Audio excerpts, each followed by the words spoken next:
Hello Giants fans, welcome to Giants Baseball 101. I'm Gabe Vaughn, your host. The Giants beat the Rockies today 10-4. Their 10 runs included a triple from Patrick Bailey and a double from J.D. Davis. They had a bullpen day today. John Brebbia started. After that, Ryan Walker took over in pitching inning. And Sean Manaea went the bulk of the game, going 4 2/3 innings after that. So with the win today, the Giants are back to a tied record at 30 wins and 30 losses.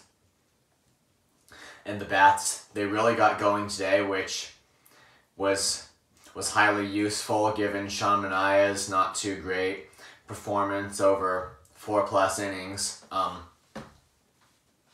But the Giants took the series opener against the Rockies here, and that's a good thing. Probably one of the most fundamental questions in the minds of the Giants prior to this series was how the Coors Field park effect would play itself out on their game.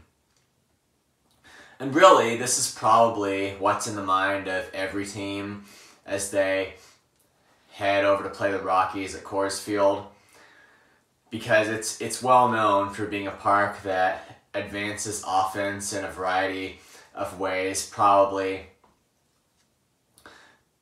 most famously home runs, but there are just a bunch of factors that both directly affect the hitter in a positive way as well as the pitcher in a negative way. And I've actually heard of these things being taken to extremes that are just clearly too far. I've read about analytical studies done on hitters where they actually exclude all Rockies hitters from the equation as if that didn't matter and as if that wasn't a part of baseball. And you read some of those things and it's just like ridiculous. All 30 ballparks, the games played in all 30 ballparks have to be a part of baseball, and there's no way to remove that. And you probably also can't act like none of the things you're studying for certain hitters and pitchers would ever apply just to scale, if that makes any sense, even when the stuff's going on at Coors Field. So that's not helpful, but it's still obvious that we need to recognize the effect that Coors Field plays into everything. And now, in the Giants' particular case, I think they're going to just thrive overall at Coors Field this year. And here's why. Well, first of all, the Giants this year have just been kind of an up-and-down team. That's the first thing to realize here. And maybe that doesn't tell you a whole lot by itself, but included in that is the fact that they have these games where they can just hit really hot and score a lot of runs. And actually, last Monday, that's what probably really got everybody's hopes up when they scored 14 runs against the Pirates, but it actually turned out to be a losing week for them. They've just got this ability to have days where they can just do everything with the bats, basically, and score a whole ton of runs and blow away the other team. But this, hasn't played out consistently enough to give the Giants a real winning record, and they have all of their weaknesses as well. But you think about Coors Field and what it does, and particularly with the Giants being a powerful team and how, the atmosphere there, it makes the ball travel really far and all that. And I think that just going into the future, when the Giants play their games there against the Rockies, I think we can reasonably expect to see a lot of what we saw today, where the Giants' offense is just amplified in that way, and that really promotes some of those blowout offensive days for the Giants. And that certainly seems to be what that did today, although interestingly, the Giants didn't hit a home run. But they got 10 runs on the board. However you can do that, that's great. Also, the Rockies don't appear to be a team that's going anywhere. The competition that you're facing over there.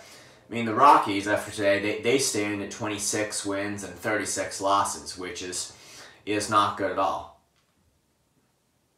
And I don't think the Rockies have a chance either in the National League West division or, I mean, they could make a run for it, who knows, but they probably don't have a serious chance in the wild card race either. So, the point is the Rockies are just not a very powerful, they're just not a very strong opponent. So, getting to play at Coors Field just has these double benefits for the Giants. And I think that whole run-scoring atmosphere, when the Giants are there, they did this today, and I think they're just going to keep doing that. They're going to seriously be able to use that to their overall advantage, since they're the type of team that can have these really hot days at the plate, and sometimes that's just not consistent, but it's when they're hot, they're really hot. That seems to be the way things have gone this year. That's probably what the greatest advantage that Coors Field is going to give for them. So it not only forecasts a great possibility of a sweep for the Giants in this series, but in the future too, when they're playing the Rockies, I think in short, I would expect to see a whole lot more days like this one. But right now, it would definitely be a refresher for the Giants if they could take a sweep in this, what I believe is a 3-game set against the Rockies. And it would put them ahead by 2 games in the record and just look really good for them.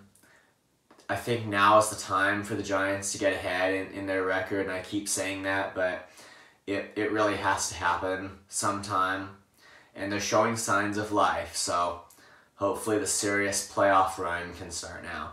Thank you for watching. This has been Giants Baseball 101. Please subscribe if you haven't. Also, please leave your questions and comments. You know where to do it. I'll see you next time on Giants Baseball 101.